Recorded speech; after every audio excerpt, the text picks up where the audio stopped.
2020년 4월 23일 목요일 큐티 생명의 삶. 오늘의 본문 신명기 9장 1절부터 8절까지 말씀입니다. 이스라엘아 들으라. 내가 오늘 요단을 건너 너보다 강대한 나라들로 들어가서 그것을 차지하리니 그 성읍들은 크고 성벽은 하늘에 닿았으며 크고 많은 백성은 내가 아는 아낙 자손이라. 그에 대한 말을 내가 들었나니 이르기를 누가 아낙 자손을 능히 당하리요 하거니와 오늘 너는 알라.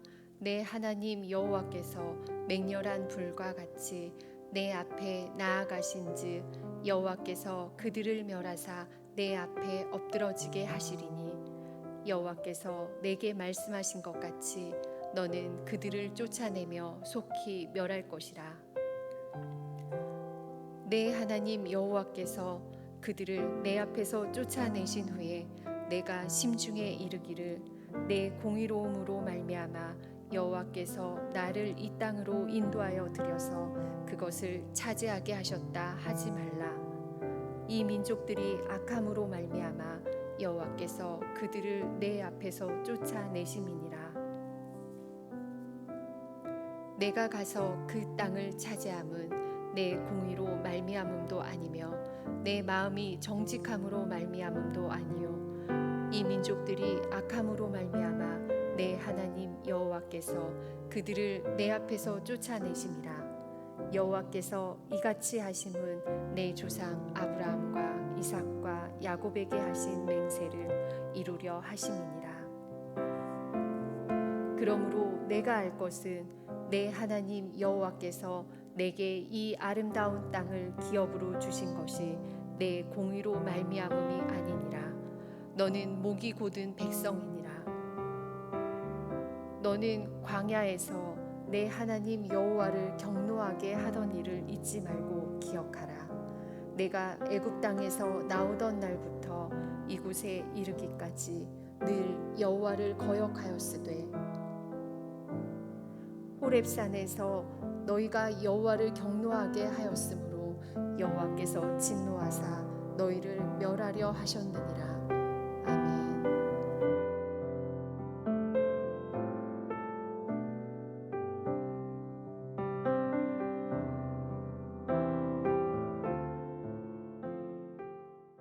여러분, 정크 아트라는 말을 들어보셨습니까? 영어로 정크는 고물, 폐기물, 쓰레기를 뜻하는 단어입니다. 즉 폐기물이나 버려질 쓰레기로 만든 예술 작품을 정크 아트라고 합니다. 피카소의 작품 중에 황소머리라는 작품은 버려진 자전거의 핸들과 안장을 연결하여 만든 작품입니다. 피카소는 이 작품을 만든 뒤에 쓰레기도 위대한 예술품의 가능성을 가지고 있다라고 말했습니다. 이처럼 자전거나 오토바이나 자동차 등에서 발생되는 각종 고철을 비롯한 현대 문명이 토해낸 산업 폐기물을 이용하여 예술가들의 손을 통해 작품으로 탄생되는 것이 바로 정크 아트입니다. 그런데 이러한 작품들을 보면서 우리가 생각해 볼 수 있는 것이 있습니다. 오늘 죄 가운데 있는 우리들도 예수님이 아니었으면 그러한 폐품과 같은 인생이 될 수 있었다는 것입니다. 그런데 폐품처럼 죄악으로 더럽혀진 내가 주님의 은혜로 하나의 작품으로 쓰임받는 인생으로 변화되었다는 사실입니다. 그리고 더 나아가서 그렇게 보잘것없이 망가진 인생을 살아가는 자들이 새로운 예술 작품으로 거듭날 수 있도록 복음을 전하는 사명이 오늘 저와 여러분에게 주어졌다는 사실입니다. 그렇습니다. 오늘 우리가 살아가는 이 세상은 하나님 보시기에 그렇게 쓰레기와 같고 다 쓴 폐품과 같이 망가진 인생을 사는 많은 사람들이 있습니다. 그런데 예수님께서는 그런 인생을 사는 우리들을 고치셨고 새로운 예술 작품으로 만들어서 세상 가운데 사명을 주셨습니다. 그리고 그 일은 지금도 계속되고 있습니다.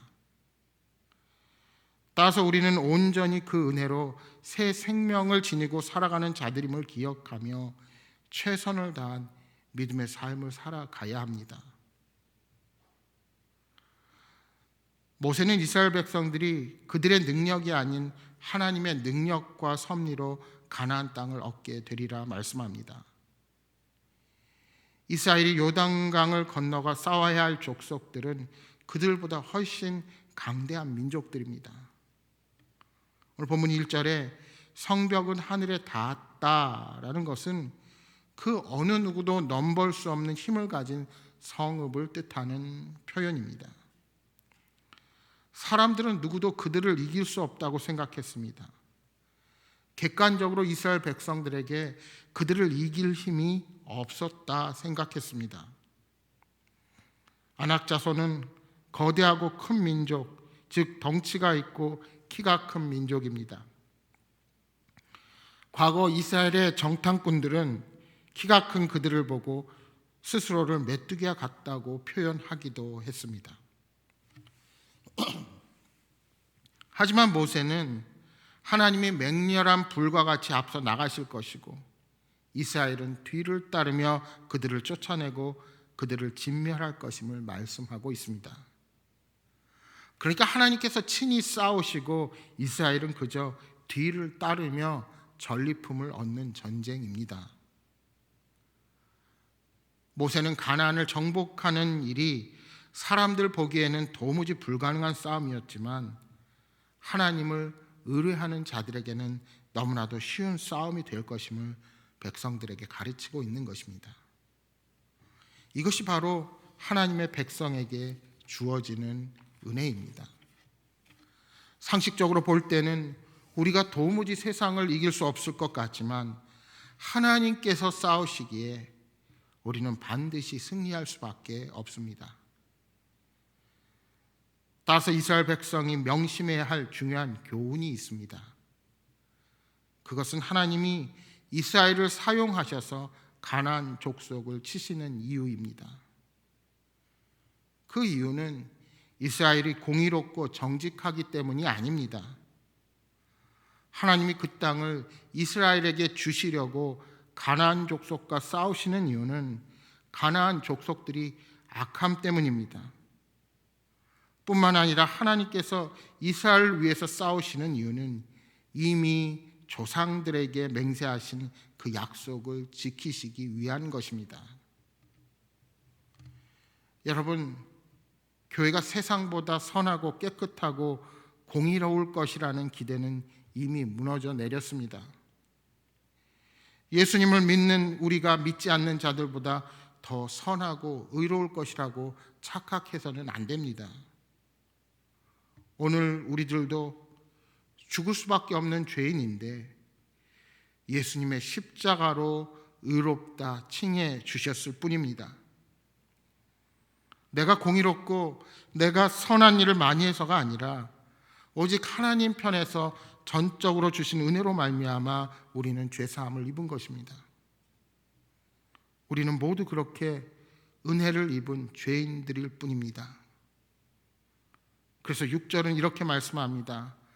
그러므로 내가 알 것은 내 하나님 여호와께서 내게 이 아름다운 땅을 기업으로 주신 것이 내 공의로 말미암음이 아니라 너는 목이 곧은 백성이니라. 이스라엘은 목이 곧은 백성, 곧 하나님께 거역하는 자에 불과했습니다. 뿐만 아니라 그들은 조상들이 계속 하나님을 거역하며 경노하게 했던 것을 기억해야 했습니다. 출애굽 이후로 그들은 계속 하나님을 거역하고 불평하면서 애굽으로 돌아가자고 했습니다. 그럼에도 하나님은 호렙산에서 그들과 언약을 맺으실 때까지 그들을 벌하지 않으시고 참아 주신 것입니다. 그런데 이스라엘은 하나님과 언약을 맺은 후에도 모세가 산에서 내려오지 않자 참지 못하고 금송아지를 만들고 숭배했습니다. 이것이 바로 죄 가운데 있는 인간의 모습입니다. 아무리 은혜를 받아도 그 영향력이 얼마 가지 못하고 세상의 유혹에 빠지며 하나님을 떠나는 연약한 죄인입니다. 우리는 이러한 우리들의 죄성을 철저히 인정하고 겸손하게 주님 앞에 엎드려야 합니다. 그렇습니다. 우리도 본질상 진노의 자녀였으나 예수 그리스도의 십자가 은혜로 의롭다함을 인정받았습니다. 그러나 여전히 죄와 싸우며 자주 넘어지는 연약한 존재라는 사실 앞에 우리는 날마다 주님의 은혜를 구해야 합니다. 이처럼 이스라엘 백성들은 모세의 중보가 없었다면 광야에서 다 사라지고 말았을 것입니다. 마찬가지로 오늘 사는 우리들도 예수님이 아니었다면 우리 멋대로 살다가 심판받았을 것입니다. 이 아침 우리 자신이 어떠한 존재인지 분명하게 깨닫고 인정하시기 바랍니다. 내 자신이 목이 곧은 죄인임을 인정하는 데부터 하나님의 역사는 시작되는 것입니다.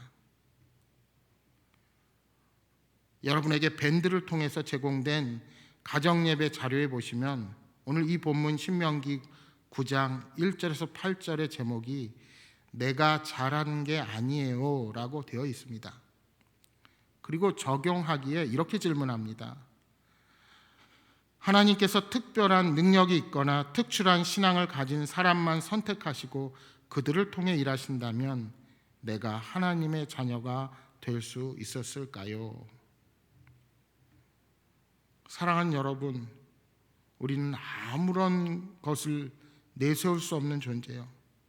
연약하고 부족한 사람이었지만 하나님의 전적인 은혜로 선택을 받았고 그 은혜 아래서 살아가는 복된 존재가 되었다는 사실을 잊어서는 안 됩니다.